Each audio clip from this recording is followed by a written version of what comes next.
Yo, what's up guys? It's Thyzok here with the tier list for the ships in Wildgate.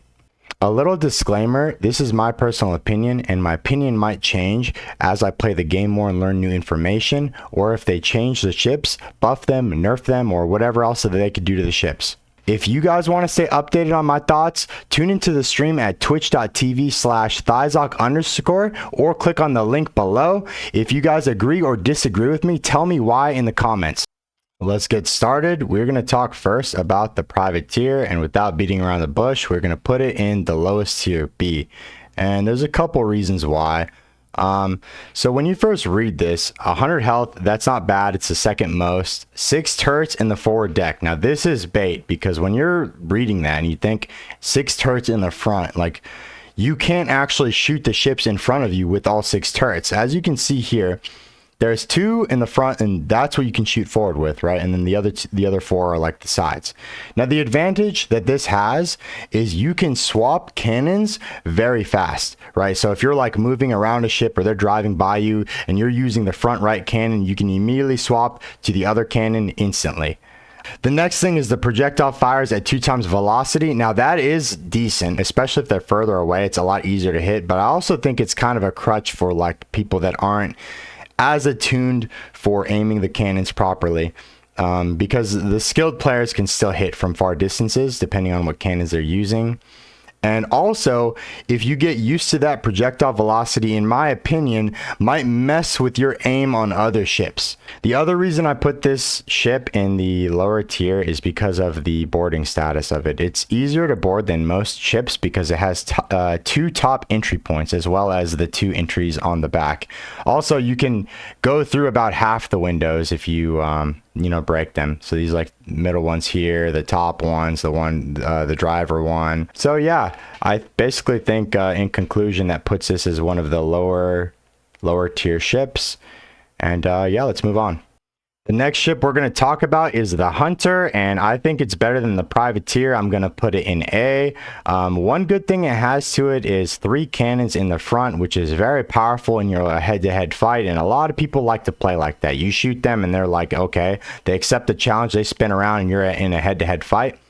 But the negative to that is you're basically taking away one more potential boarder for, to cause chaos on the enemy ship, and I primarily like to play with an extra boarder in my crew, and also everybody in this game wants to be a boarder. So the other things about the ship is 90 health, so it's the second lowest, and faster shields down speed is basically not a good perk at all. I don't see any useful applications to it. Maybe I could be wrong. If I am, let me know in the comment section.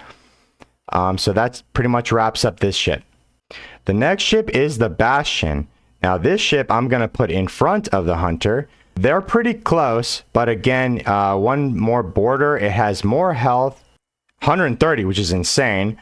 Guns in all directions, which most of the ships besides the Scout have. One of the big perks is all of the doors are secure but the top. So there's not very many entry points, so it's easy to stop the invaders. They can also get through the windows, but if they're not running the breach charge, you can just set up traps on this top one, which makes it very annoying for boarders. One thing I find a little bit annoying is there's a lot of space inside the ship, so it's a little bit more difficult to get around. It's also, again, slower, which I think with the fast ship meta, it's very difficult to catch them in a winning fight, and if you're losing, you can't really get away. The other thing is the 3 install hardpoints is actually crazy, because if for some reason you get lucky enough to get 3 of the rams, or if you're playing the economy playstyle where you are just looting, and you get those 3 rams, you will win any fight in an instant with those 3 rams. So that's also a good perk to this ship. Save the best for last, the Scout. Now, as I kind of said while talking about the Bastion, speed is king. You can't get away from them. You can't catch them. If you're going for the Wildgate, this is the ship to play. It does have the least amount of health, but you know, if you're losing the fight, you can get out. You know, it's very good. You can just keep running away, keep boarding them until you get an edge on them.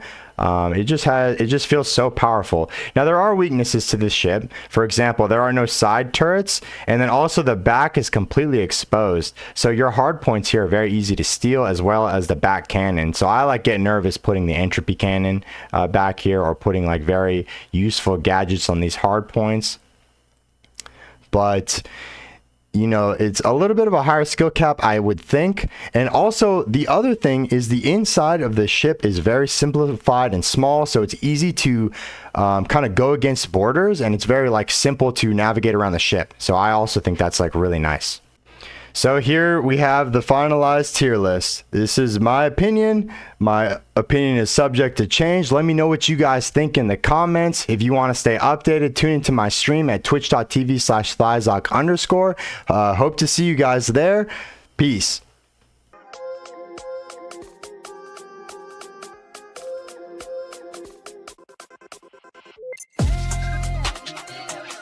What?